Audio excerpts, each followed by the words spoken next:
It was just past twilight when I first saw him, the dragon who loved the stars. I remember the sky that night. It wasn't black yet, only brushed with a deep indigo that seemed to hum softly, as if the world was inhaling before night fully began. The last traces of sunset still lingered on the horizon, like the faint echo of a song that didn't want to end. I was walking through the quiet hills beyond my village, a place I often went when I couldn't sleep. The grass there grew tall and wild, and when the wind passed through it, it made a sound like the ocean, a soft, endless sigh. I thought I was alone, but then, as I reached the top of the ridge, I noticed something glimmering ahead, a faint shimmer, like starlight caught on scales. At first, I thought it was a trick of the moonlight, but as I stepped closer, I realized it was real. There, resting in the tall grass, was a dragon. He was enormous. Of course, his wings folded around him like heavy curtains of silver and dusk blue. But what struck me most wasn't his size. It was how still he was.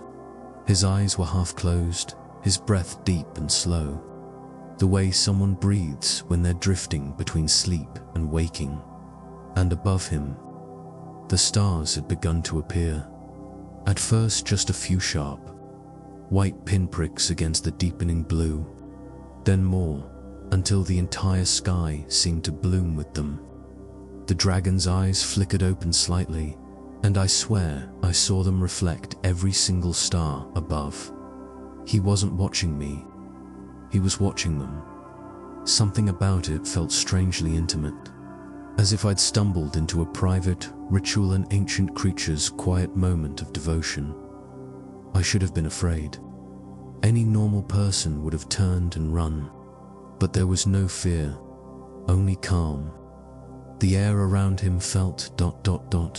gentle, warm even, like being close to a campfire on a cool night.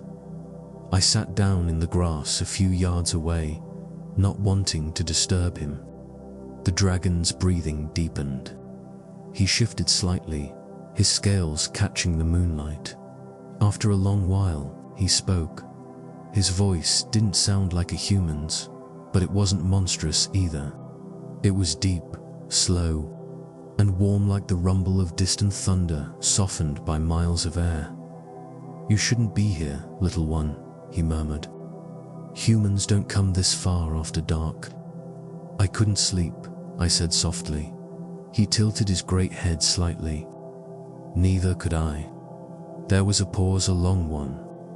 I could hear the crickets in the grass, the whisper of the wind. Then I noticed something strange. The dragon's eyes weren't just reflecting the stars, they glowed with them. Tiny lights moved in them like constellations, low, patient swirls of gold and white. I asked before I could stop myself, "Why are you awake if you're so sleepy?" He let out a sound like a quiet chuckle. "Because the stars won't let me rest." That was how it began, the strangest, calmest night of my life. He told me his name was Solren. He said it had been a long time since anyone had spoken it aloud. The name itself seemed to hum through the air, like an echo that had been waiting centuries to be heard again. "I used to sleep deeply," he said, "for ages at a time. Dragons dream longer than humans live. But one night, I dreamed of the stars, and I never stopped thinking about them."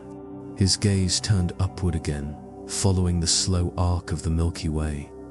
"I wanted to know where they go when the day comes. I wanted to follow them."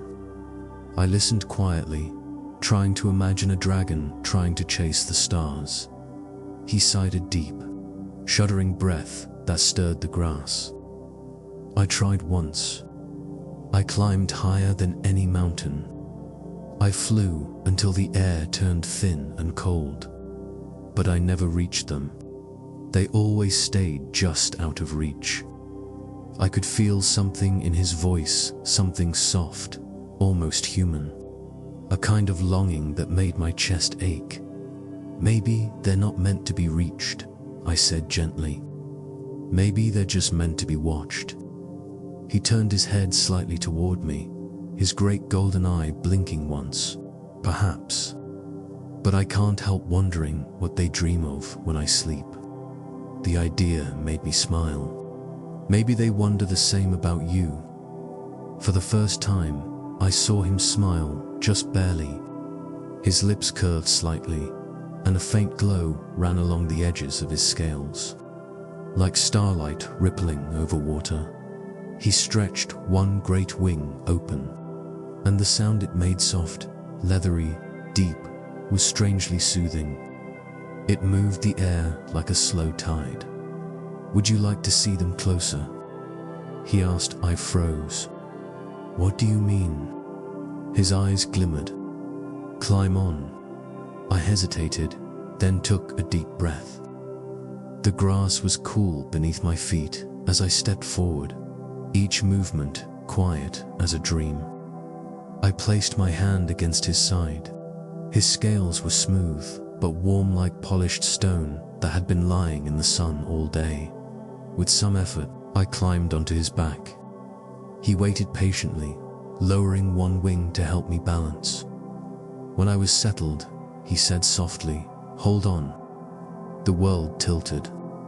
The ground fell away, and we rose into the air.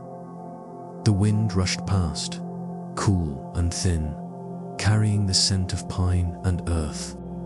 The hills below became shadows, then faded entirely as the clouds swallowed us.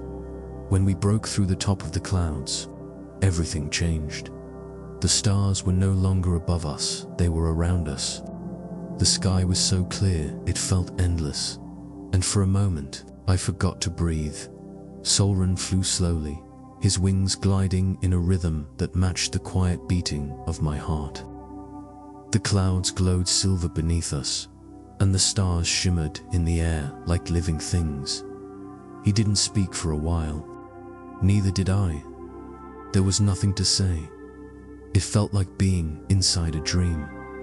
After a long time, he murmured, "This is why I can't sleep.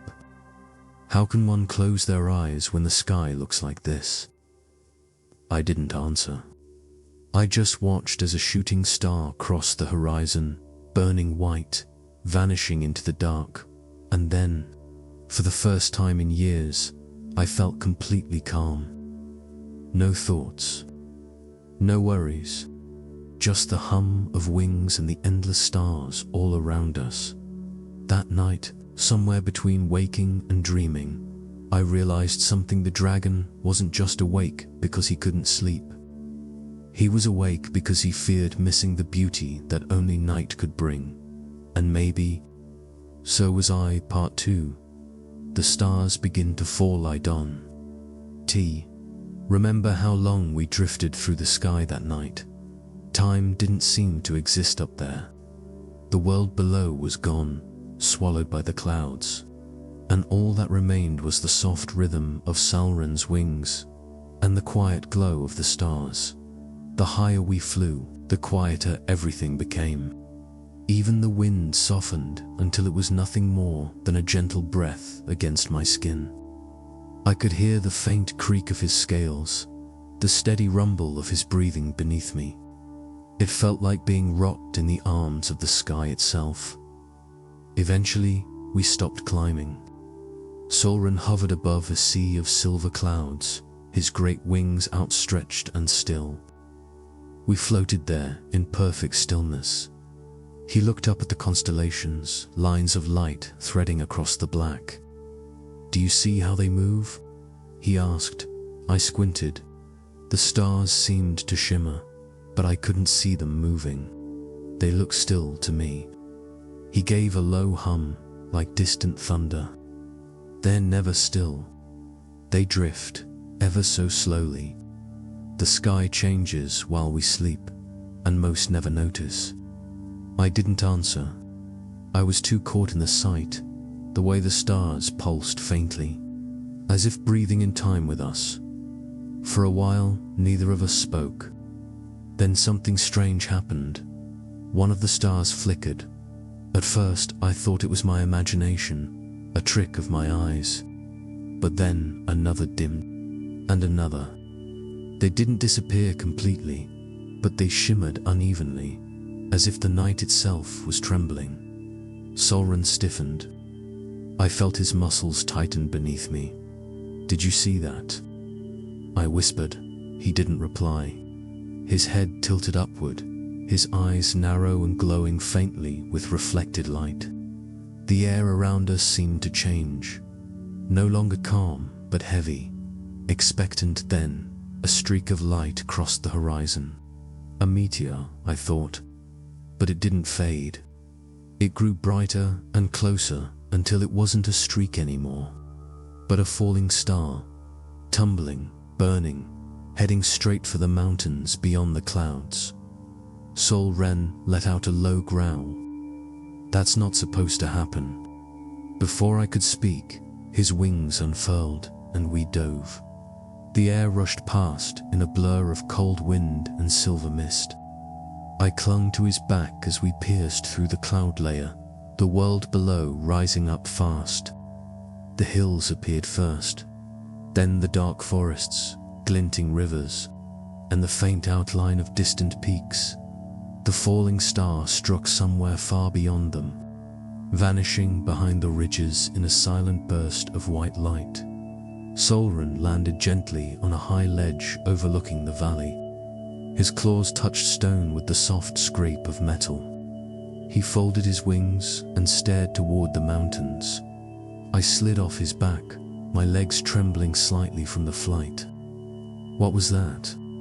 I asked. He didn't turn. His gaze was fixed on the horizon. "A star shouldn't fall unless it's dying." "Dying," I echoed. "But stars don't die, do they?" "They do," he murmured. "Everything does. Even the sky." The way he said it, calm but full of quiet sorrow, made something twist in my chest. For the first time, I saw the weariness in him. His eyes weren't just sleepy. They were ancient, filled with the slow fatigue of ages. He lowered himself onto the stone, curling his tail round his body. "The stars are older than any dragon. They burn so that the world can dream. When one goes dark, it means a dream has ended somewhere." I sat beside him, close enough to feel the faint warmth from his scales. "Do you think it means something's happening?" He closed his eyes briefly. "I don't know, but it's been happening more often." That caught my attention. "More often?" "Yes," he said softly. "I've seen others fade. At first, I thought it was my imagination, the tricks of a mind too long awake. But now, I'm sure." I watched the horizon, half expecting another star to fall. None did. The night seemed to have calmed again, but the stillness now felt different, not peaceful, but hollow. After a long pause, I asked, "What will you do?" Solren didn't answer right away. He looked at me, his gaze gentle but far away, as though seeing something beyond me. "I don't know yet, but I think I must go where that star fell." He stretched his wings again, the tips brushing against the night air like shadows touching silk. "There are old places in the world, hidden from human eyes. Places where the sky and the earth meet. If a star truly fell, it will rest there." I hesitated. "You're going after it?" "Yes, then I'm coming with you." He gave a soft, amused sound. "You humans always want to chase what you can't reach." I smiled faintly. "Maybe, but I've already flown among the stars once tonight. What's one more impossible thing?" He tilted his head, and for a moment, his eyes softened again, a glow like candlelight caught in amber. "Very well," he said, "but this path will not be as gentle as the sky." He lowered one wing, and I climbed up again. nestling between the folds of his neck spines where the wind wouldn't bite so sharply. His scales felt cooler now, as if the chill of the upper air still clung to him when he rose this time. It wasn't a graceful glide. It was swift, focused, a hunter's flight. The forest below became a blur of shadows. The moonlight flashed over rivers and stones. We followed the faint trail of the fallen star, a shimmering scar across the horizon that pulsed faintly in the distance. The air changed as we drew closer. It grew heavier, thicker, filled with something electric and strange. The stars above seemed to flicker again, but not like before. Now, it was as if they were watching. After a long silence, I asked, "Why do you care so much about them, Solren?" His answer came softly, "Because they're the only thing that stayed when everything else faded." I didn't ask what he meant. The way he said it was enough. We crossed over forests and ridges until far below. I saw it, a crater of glowing silver light nestled in the mountains. The fallen star, it pulsed faintly, its glow reflecting off the stone walls around it, making the rocks look like liquid moonlight. Solren landed beside it, the ground trembling slightly beneath his weight. He folded his wings carefully, lowering his head toward the light. Up close, I could see it wasn't fire. It wasn't even hot. It was cool and soft, like mist made of light.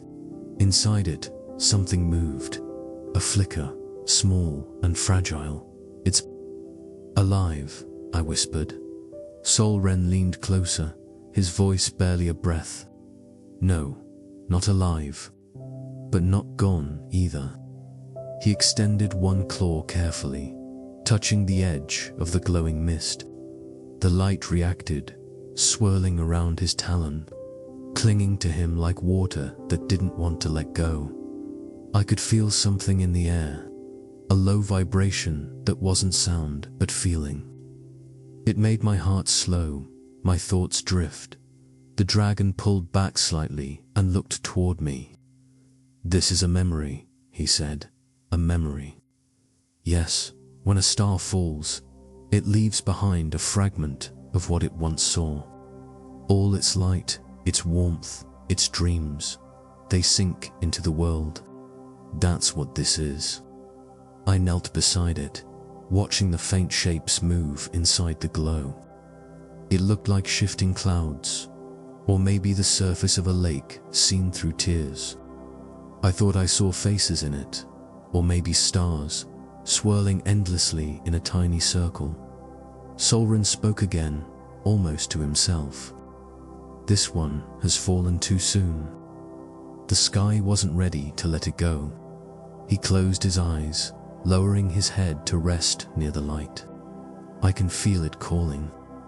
The words sent a shiver through me. "Calling you." "Yes." His voice trembled, just slightly.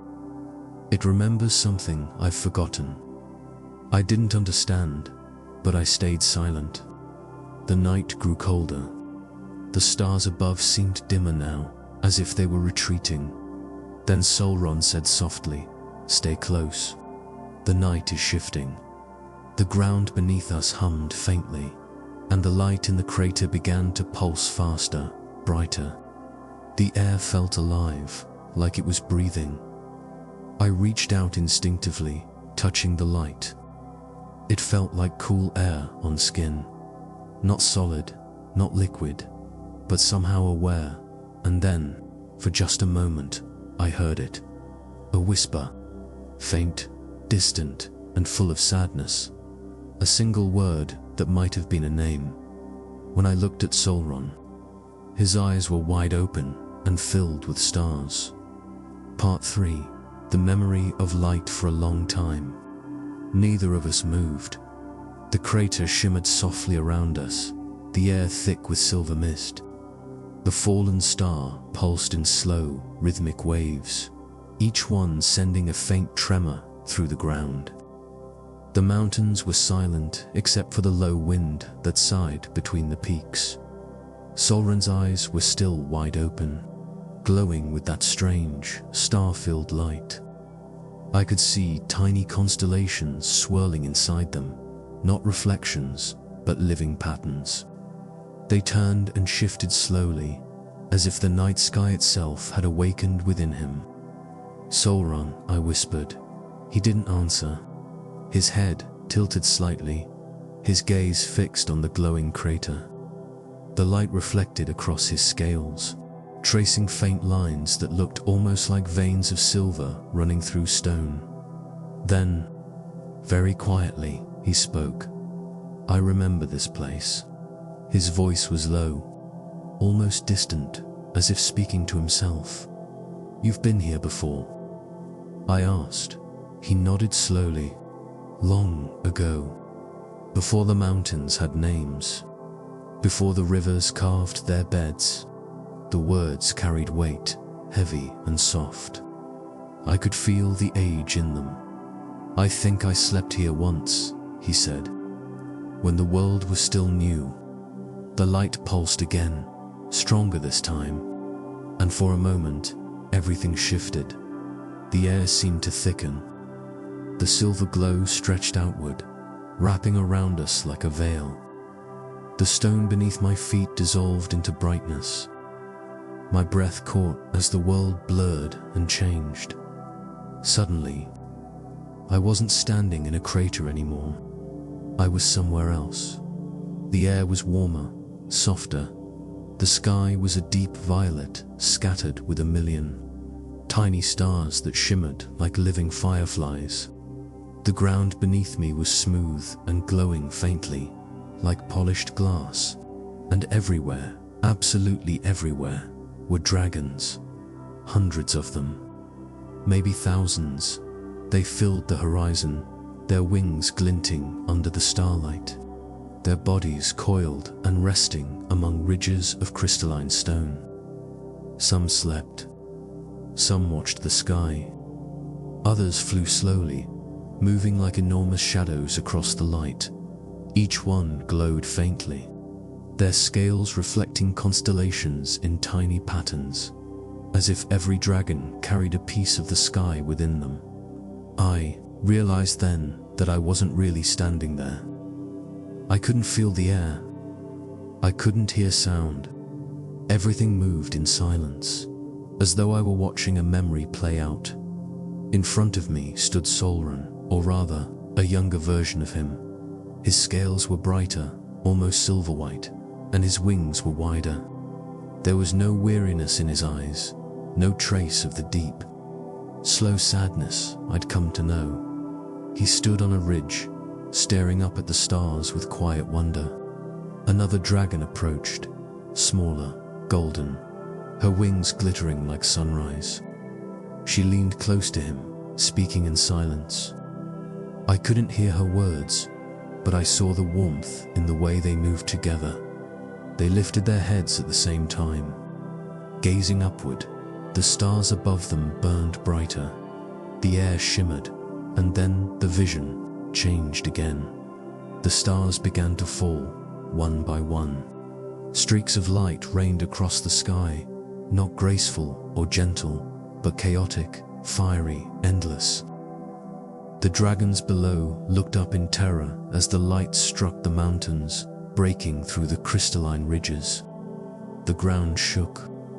I could see cracks forming across the glowing plains. Solren roared, or tried to, though no sound reached me. The golden dragon beside him spread her wings, her light flaring brightly. She leaped toward the falling stars, as if trying to shield them. But the brightness consumed her, and, in an instant, she was gone. The younger Solren tried to follow, his wings beating hard. But the light struck him too. Then the vision shattered. The silver mist ripped apart, and I was back in the crater. The glow had dimmed, pulsing weakly now. Solren was still beside me, his great head lowered, eyes closed, breathing deep and slow. I said softly, He opened his eyes, and for the first time, I saw tears, faint streams of silver light running down the edges of his face. "She's gone," he whispered. I had forgotten her. The silence that followed was heavy. I could hear only the faint hum of the fallen star, growing weaker. He turned his gaze toward it, his expression softer now, almost tender. She was a star dragon, the last of her kind. They lived between the heavens and the world, guiding the stars along their paths. She told me once that each star is a heartbeat of the universe. When they falter, so does everything that dreams beneath them. His voice broke slightly, and I forgot her name. He looked up at the sky, his eyes dimming. Maybe that's why I never sleep. Maybe the stars keep calling because I never answered. I didn't know what to say. There were no words that would fit. I simply sat beside him, feeling the cold stone beneath my palms, watching as the light of the fallen star faded slowly. He extended his claw again, this time gently enclosing the glowing mist. The light clung to him, wrapping around his scales. "I can't let it die," he murmured. The mist began to sink into his claws, flowing like liquid starlight along his arm and into his chest. His eyes flared briefly, then dimmed again. I took a step closer. "What are you doing?" "Taking it home," he said. "Stars don't belong on the ground." The light grew brighter around him, rippling like waves of moonlit water. The air trembled, filled with a sound that wasn't quite a sound, something low and beautiful. Like a song sung by the world itself, it surrounded him, wrapping him in silver fire. I covered my eyes. When the light faded, the crater was quiet again. The glow was gone, absorbed into Solren's scales. He looked ... different, softer, brighter.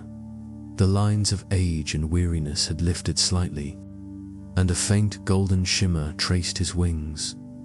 The stars above seemed steadier now, no longer flickering, but shining, strong and constant. He breathed deeply, a slow, steady rhythm.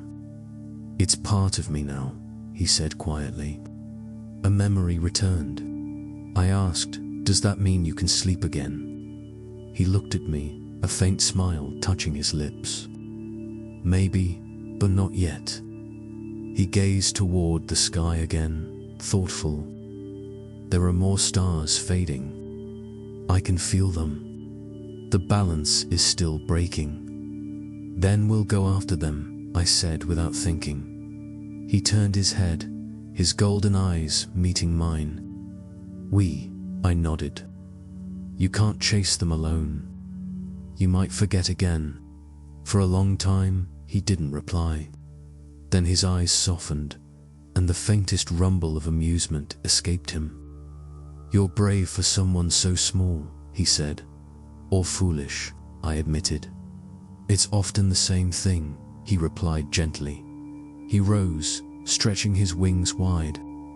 The glow beneath his scales shimmered faintly, like starlight trapped in glass. "Come," he said. "The night isn't over yet." I climbed back onto his back, the warmth of his body radiating through me. The air smelled faintly of rain and cold stone. As he lifted us into the sky once more, I looked down at the crater. Now dark and still, a place that had once held a piece of the heavens above us. The stars glowed brighter, but far on the horizon. I saw something new, a faint ripple in the sky, a place where the stars didn't shine at all, a shadow among the constellations. Solren saw it too. His wings faltered for a moment, then steadied. "The stars are not dying," he said softly. "Something is taking them." The words hung in the night air, heavy and cold. I held on tighter as we flew toward the dark patch in the heavens, the place where even light seemed afraid to go, and for the first time, I felt fear creep into the calm. Part 4. The shadow between the stars. We flew for what felt like hours. The wind had changed, colder now, thinner, as if the air itself were holding its breath. The stars glittered all around us, bright and calm, but ahead, the sky began to fade.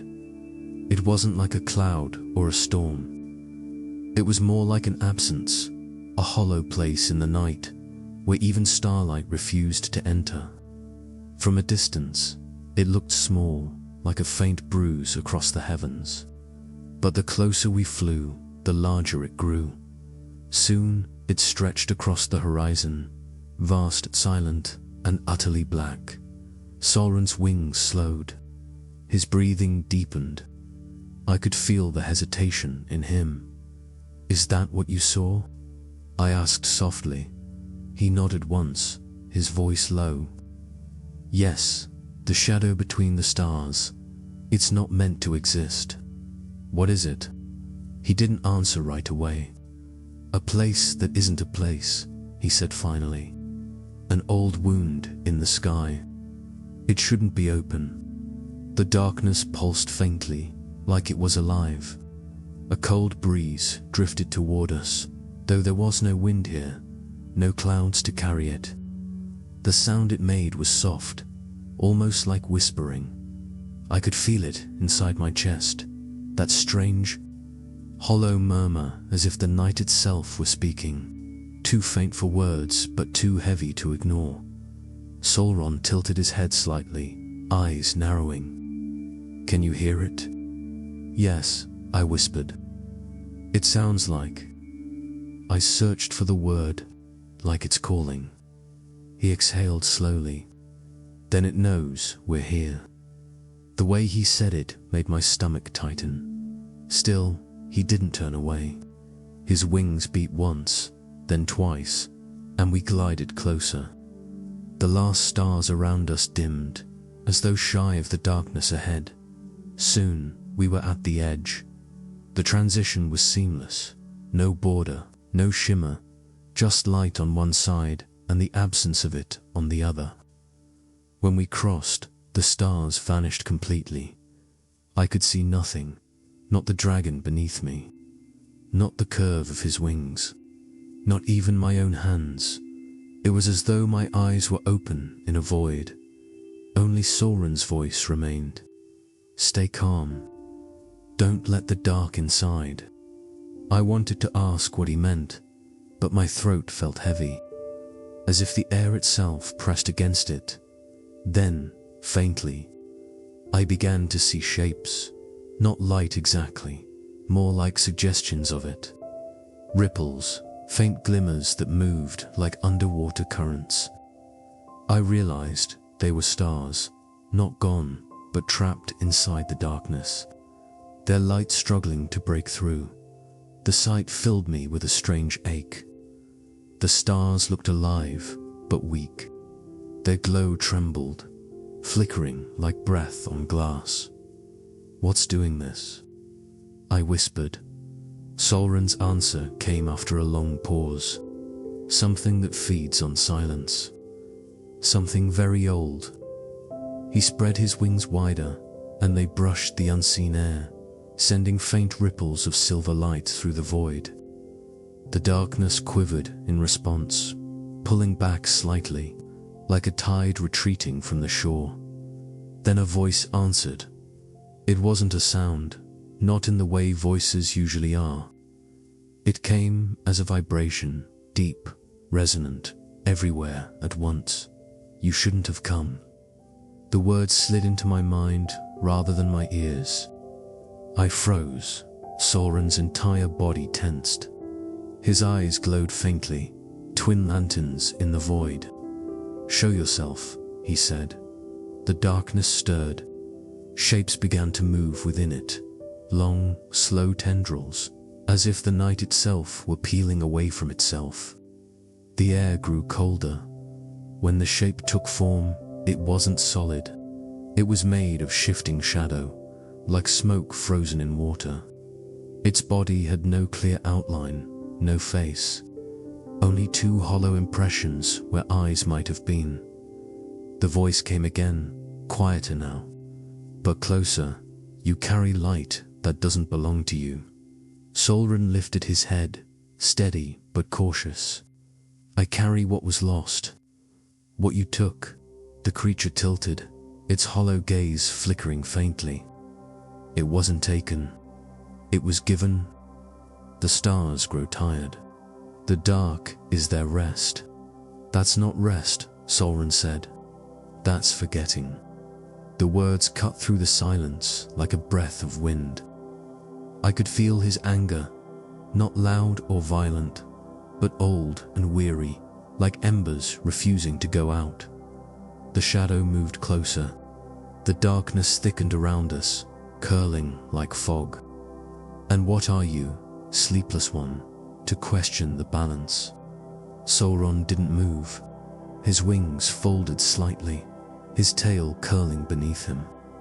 I am the one who remembers, he said, and I will not let them fade. For a moment, nothing moved. Then the shadow lunged. It wasn't fast, not in the way living things move. It flowed. It folded over itself like liquid smoke, wrapping around us in tendrils of black dot. The air vanished. My breath caught. I felt the pressure of it pressing against my chest, cold and heavy, sinking into my skin. Solren roared, a deep, thunderous sound that rippled through the dark. Light exploded from his scales, silver and gold, spreading outward in spirals. The shadows burned away wherever it touched. I could see him now, fully illuminated wings, wide body glowing with the light of 1,000 stars.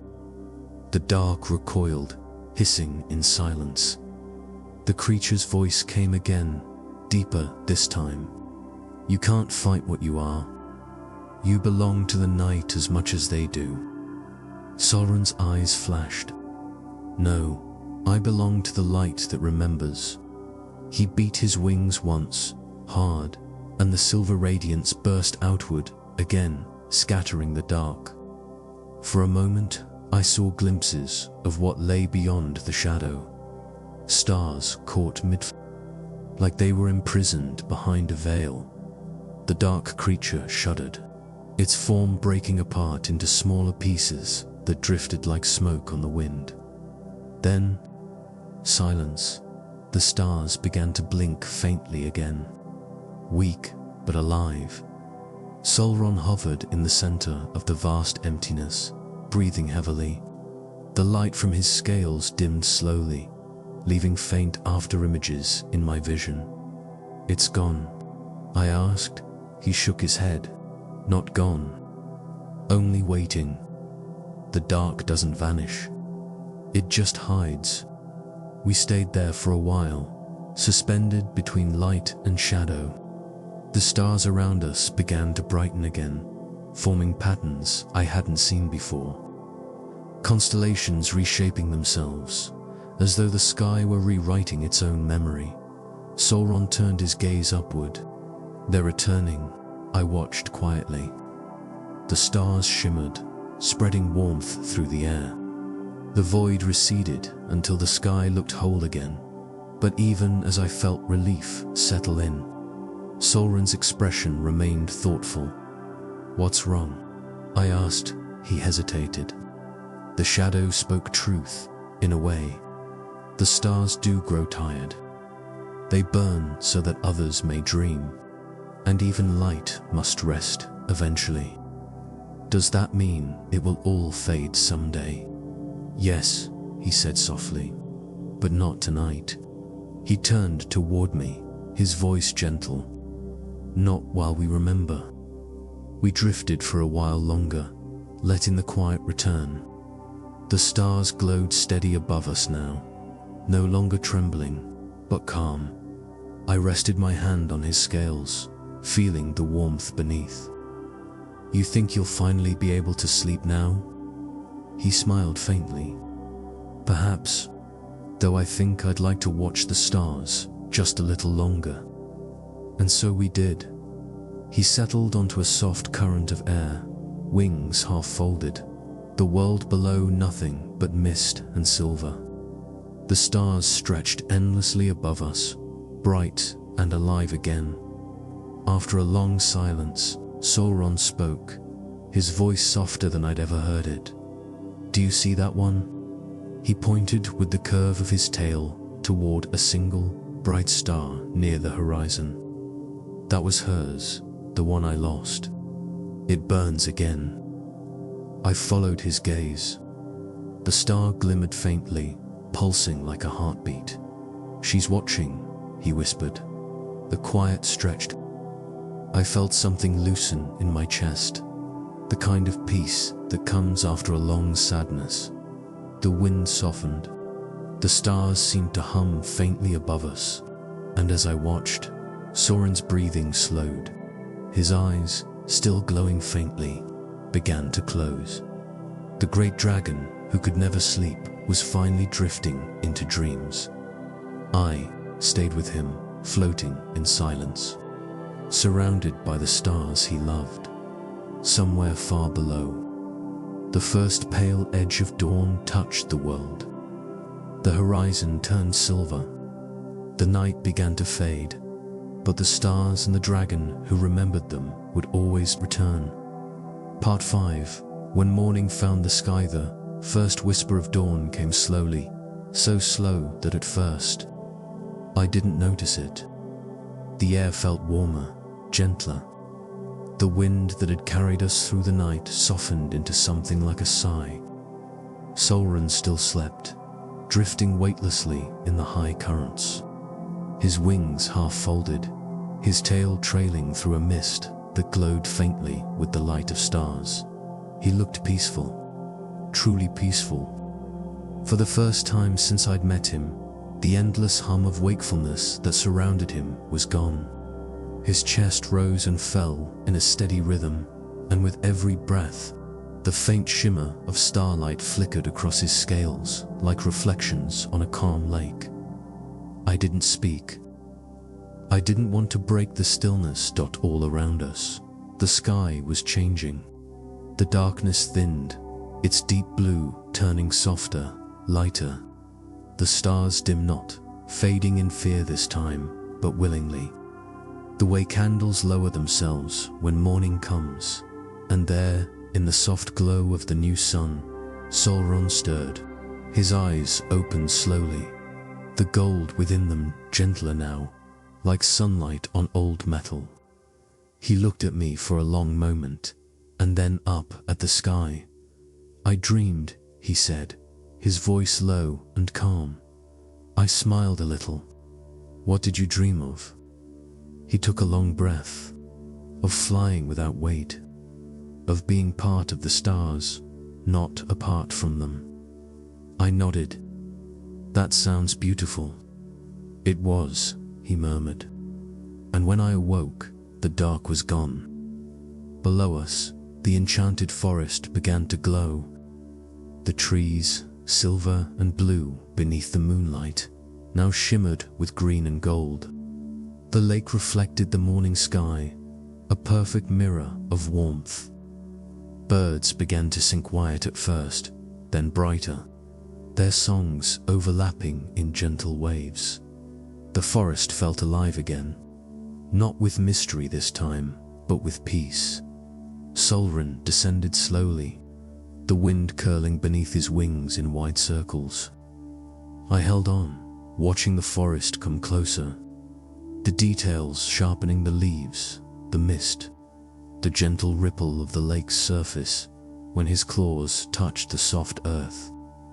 A wave of light rippled through the ground, faint but real. Like the forest itself had recognized him. He lowered his head so I could climb down. When my feet met the moss, I realized how strange it felt to stand on the ground again after drifting among stars. Everything felt slower, heavier, but good. Real, Solren exhaled, a soft plume of warm air rolling across the clearing. "It's quieter now," he said. I nodded. "You think the shadow will come back?" "Someday," he said. "Darkness always does. But it will remember tonight. And so will I." For a moment, neither of us spoke. We just stood there, surrounded by the waking forest. Dew glistened on every leaf. The air smelled of pine and new light.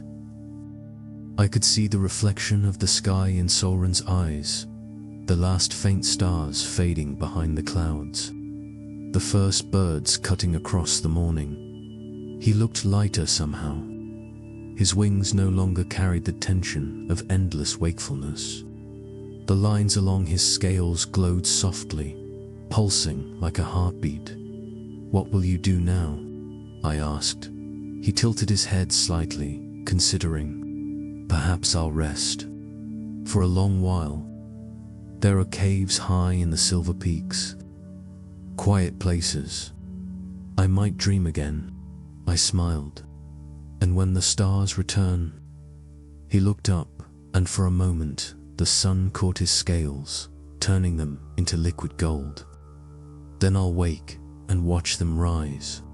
The light grew brighter. The mist thinned. Somewhere in the trees, a brook began to murmur, its sound mingling with the birdsong.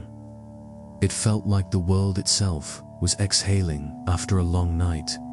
Solren stretched his wings once more, the tips brushing against the tops of the trees. The sound they made was low and soft, like wind whispering through silk. He looked at me, his expression kind. "Thank you," he said simply. "For what?" "For staying awake with me." I felt a warmth in my chest I couldn't quite describe. "You don't need to thank me. I think we both needed the night." He smiled. "Perhaps we did." He lowered his wings, gathering air beneath them, and then, with one powerful motion, he rose. The earth trembled gently, scattering leaves and dew.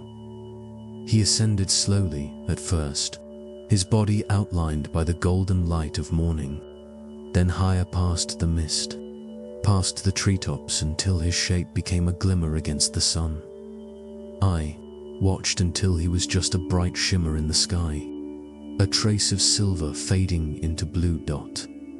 And when he finally disappeared, I felt the stillness settle again. Not empty, just quiet, in the way mornings are when something sacred has passed. I looked up at the sky. One star still lingered, faint, pale, barely visible in the daylight. But it was there, stubborn and gentle. I smiled to myself. Then, as I turned to leave the clearing, I heard a soft rumble above me, a sound like distant thunder, but softer, almost amused. I looked up for the briefest moment.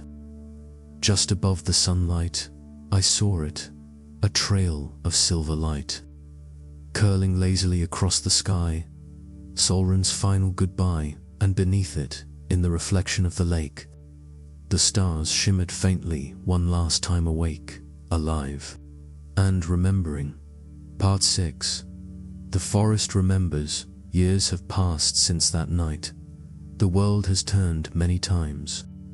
The stars have danced their quiet cycles, and yet, whenever I close my eyes, I still see that stretch of sky, the one where the sleepy dragon drifted among the stars, guarding the light he loved. I hadn't meant to return. Not really. Life had gone on in the usual way, with its days and seasons and soft distractions. But one evening, as I walked along a quiet ridge under a twilight sky, I saw a flicker of light above the horizon. Not a star, exactly, but something that felt familiar. And before I realized it, my feet were leading me back toward the enchanted forest. The path had changed. Trees had grown thicker, their roots woven into gentle slopes of moss and thyme. The air smelled the same, though pine, rain, and the faint sweetness of wild blossoms that only opened at dusk. I followed the faint sound of running water until I reached the clearing. It looked almost untouched. The same lake, the same soft mist curling over the surface, the same stillness that felt alive, and above it, the first stars began to appear. They were faint at first, blurred by the lingering light of sunset. Then, sharper, brighter, forming shapes I remembered. There, the curved line of Orion, the quiet spark of Vega, and above them all, a single silver point that pulsed softly, like a heartbeat. I smiled. "You still watch," I whispered. The wind stirred gently through the leaves. It wasn't a voice exactly, but there was something in it, a rhythm, a calm. The same kind of silence that had filled the air the night Solren first closed his eyes.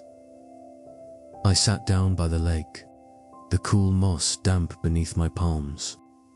The water was perfectly still, reflecting the stars so clearly that it felt like I was sitting between two skies, one above, one below, and for a while I just watched. The forest glowed faintly under the starlight, the trees breathing in slow unison. Fireflies blinked across the clearing, their small lights weaving through the air like fragments of dreams. Then, in the reflection, I saw it, a ripple wide and smooth. Moving across the mirrored surface of the lake, the water shimmered with silver light, and there, just beneath the surface, I caught the faintest outline of a shape, long, fluid, too vast to belong to anything but a dragon. I didn't move. I didn't even breathe. The shape circled once, slow and graceful, leaving trails of light that looked like stardust dissolving in water. Then, as it reached the center of the lake, it rose, not fully, just enough for the outline of wings to form in the reflection. They weren't made of flesh or scale anymore. They were light, soft and radiant, like the glow of dawn seen through tears. "Solren," I whispered. The air trembled. The water rippled outward in gentle circles. Then, faintly, a voice, not through sound, but through feeling, like warmth spreading through the chest. "The stars are awake again." I closed my eyes, and the world grew still. "You kept your promise," the voice continued. "You remembered." I felt tears well up before I could stop them. "How could I forget?" I said softly. "You taught me how to see the night." For a moment, silence, deep and complete. Then the reflection shimmered, the shape beneath the water brightening until it filled the lake with silver light. Then my dream lives on. The light rose higher, lifting softly into the air. The forest brightened with it, the leaves catching the glow, the shadows scattering. I stood, watching as the light drifted upward, a slow, swirling motion, like a dragon stretching its wings one last time. It floated toward the sky, merging with the stars above, until it became part of them again, and then it was gone. But the light remained, not in the air, not on the water, but in the stillness itself. I sat again, breathing in the calm. The night around me felt vast, but gentle. The stars were brighter now, each one pulsing faintly, alive and awake. Maybe Solren was right. Maybe the stars do grow tired. Maybe they rest and then wake again, remembering Dot, and maybe we're all just part of that rhythm, burning for a while, resting for a while, carrying each other's light until it's time to let go. The wind shifted once more, brushing across my cheek. It wasn't cold. It felt like the quiet touch of an old friend saying goodbye. I looked up. The star Solren had shown me, the one he said belonged to her, shone the brightest.